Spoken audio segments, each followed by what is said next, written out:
നിങ്ങൾ എന്നെ കാണുന്നതും നിങ്ങൾ എന്നെ കേൾക്കുന്നതും ഞാൻ നിങ്ങളുടെ സഹോദരൻ എന്ന നിലയ്ക്ക് എനിക്ക് വലിയ കാര്യമാണ്.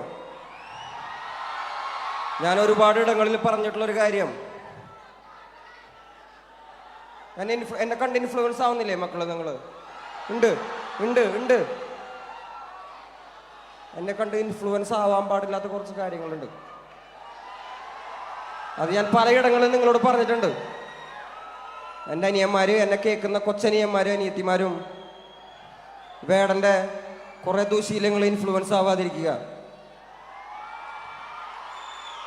എനിക്കിത് പറഞ്ഞു തരാൻ ആരും ഉണ്ടായിരുന്നില്ല. ഞാൻ ഒറ്റയ്ക്കാണ് വളർന്നു വന്നത്.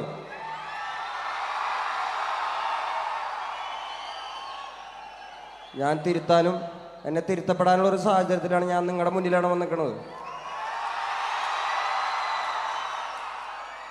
വേടൻ എന്നൊരു വ്യക്തി പൊതു സ്വത്താണ്. നിങ്ങളുടെ ചേട്ടനും അനിയനും ഒക്കെയാണ് ഞാൻ. നിങ്ങൾക്ക് പറയാനുള്ളത് എൻ്റെ മുഖത്ത് നോക്കി പറയാൻ പറ്റുന്നൊരു സാഹചര്യത്തിലാണ് ഞാൻ നിൽക്കുന്നത്. ഞാൻ നിങ്ങളുടെ മുന്നിലാണ് വന്ന് നിൽക്കുന്നത്. അപ്പം എന്നെ കണ്ട് ചില കാര്യങ്ങൾ ഇൻഫ്ലുവൻസ് ആവാതിരിക്കുക. എന്നെ സ്നേഹിക്കുന്ന, എന്നെ കാണാൻ നിങ്ങളുടെ വിലപ്പെട്ട സമയം ചിലവാക്കി ഇവിടെ വന്നിരിക്കുന്ന എൻ്റെ കൊച്ചനിയന്മാർക്കും അനിയത്തിമാർക്കും എൻ്റെ ചേട്ടന്മാർക്കും അമ്മമാർക്കും എല്ലാവർക്കും നന്ദി. ഹേമന്ത്